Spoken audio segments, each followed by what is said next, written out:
Hi guys, welcome back to my channel. I wanted to come on here real quick and talk to you guys about me.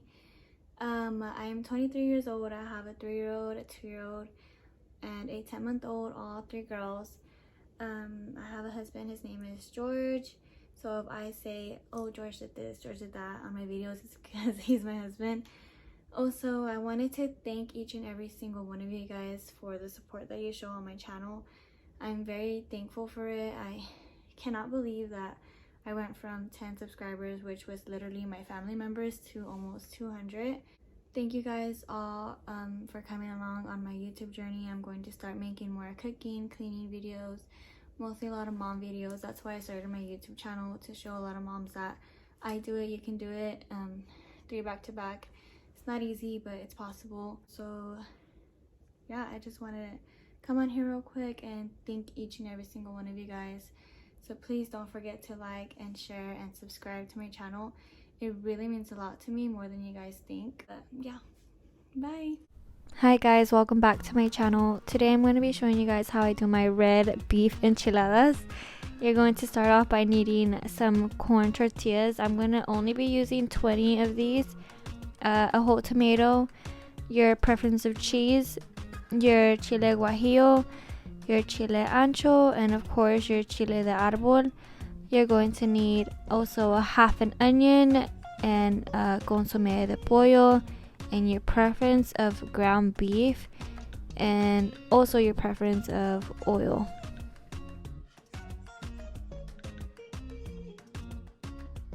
I really didn't want to use gloves in this video just because, you know, you kind of have to get your hands used to this kind of chile, but I have to use gloves. I mean, I have sensitive skin, and if I don't use gloves, my hands are gonna burn so bad.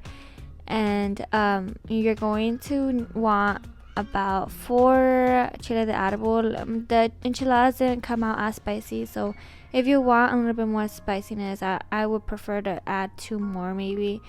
And I added about 3 to 4 chile ancho. They were a little bit on the darker side, so if you don't want them that dark, of course, cut it down to maybe just 2 anchos.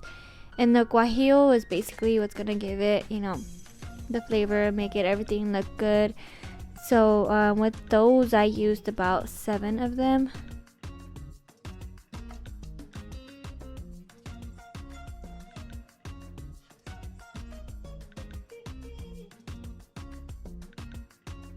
Also, I didn't show this part, but I already preheated my water in the stove in a pot, and I'm going to be adding a tomato. But first, of course, I have to wash everything, and then after that I'll be adding all the chiles into my pot with my tomato and a little bit of onion.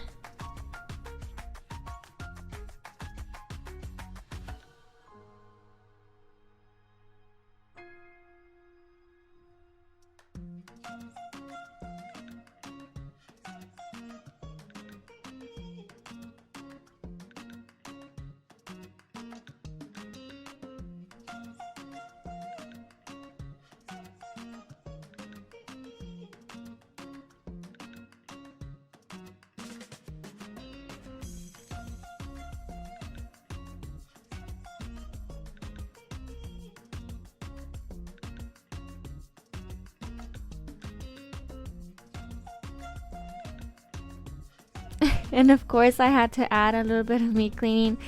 Of course, clean as you go. With enchiladas, to be honest, it is kind of messy just because you have so much going on. It's a dish that does take me a while, just because I like for everything to be perfect. I like to clean as I go, but then again, it's the kitchen's gonna be messy. Like, just be honest. You're using chile, you're doing this and that. You're gonna be using oil. You're gonna be using frying the tortillas, so it is gonna be a little bit messy.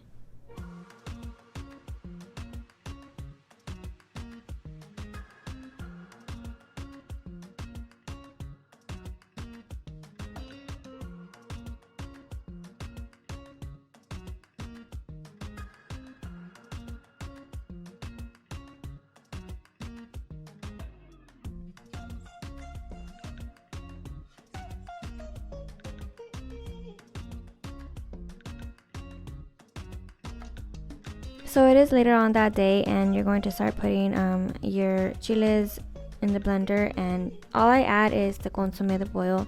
You can add some salt. I think it'll give it more flavor, but I don't like to add salt. I just add the Consome, the boil.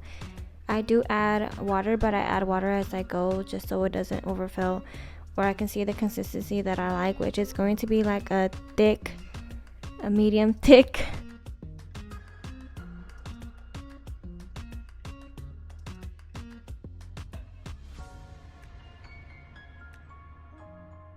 Also, you're going to need a strainer. I forgot to say this in the beginning, but the strainer that I'm using is just a cheap strainer. I think it was only like $1, but they do have better strainers. I'm going to put a picture and show you guys what a good strainer looks like. A strainer that has really tiny holes so the little seeds or the pieces of chile that didn't get blended well doesn't go through.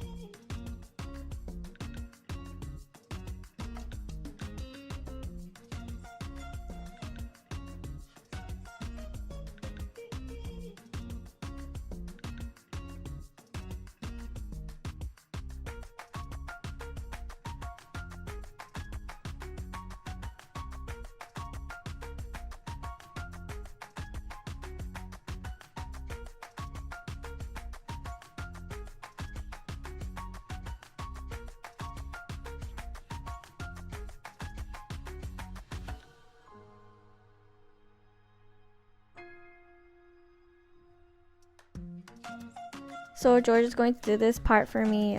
He just added onion powder, garlic powder, and Uncle Chris steak seasoning. It's really hard to find right now.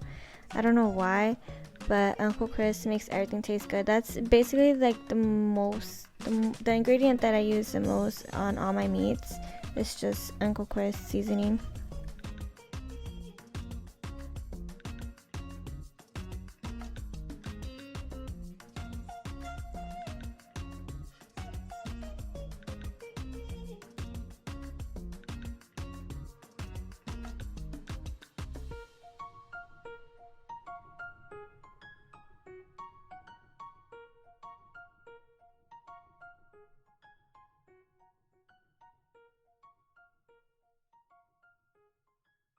In the back, you're going to see that I'm just separating my tortillas. This is where I'm going to be putting my fried tortillas in, but I'm going to be sticking them in the microwave for about a minute or two because the whole purpose of it, this is a very important step. You need to put your tortillas in the microwave because if you don't, when you're trying to roll your enchiladas, the tortilla will break, or when you're trying to fry it and you're trying to pick it up, the tortilla will break. And like this way, when you put it in the microwave, they become soft and they will not break. So this step is really important.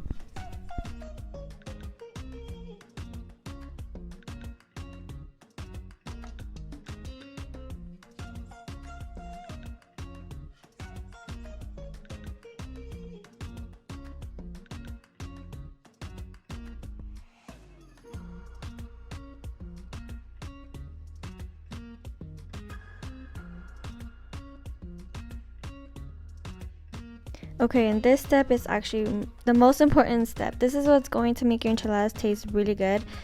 A lot of times I don't do this part because it does take a while. It's another extra 10 minutes and it does get kind of messy, but you're going to add a little bit of oil into your pan and you're going to dip your tortilla into the chile, and then you're going to put it in your oil once it's hot, and it's going to stick to the tortilla. That's what's going to give it its really good flavor, and it's going to help you so the doesn't look so runny. But as you can see in the tortilla, it does look different once it comes out fried. You can see that it obviously sticks into the tortilla.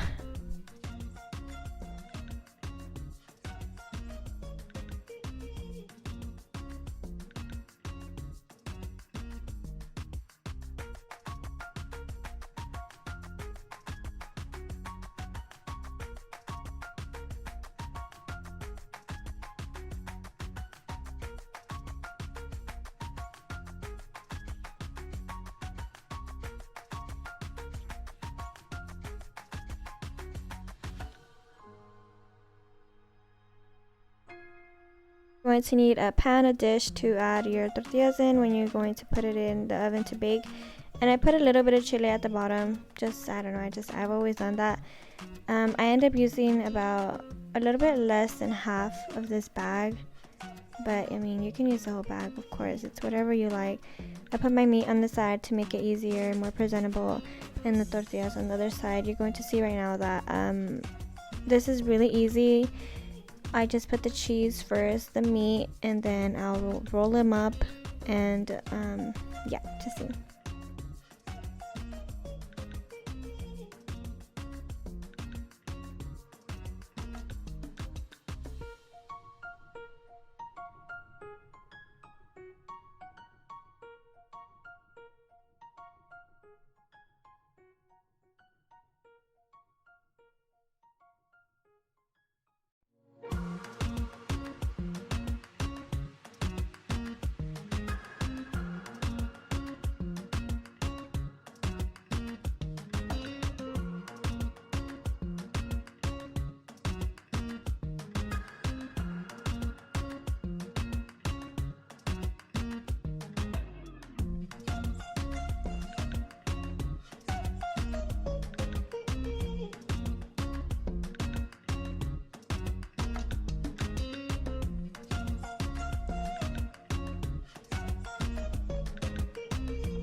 Okay, so I'm going to stick them in the oven now that I'm finished for about 10 minutes at 350, and it should look like something like this.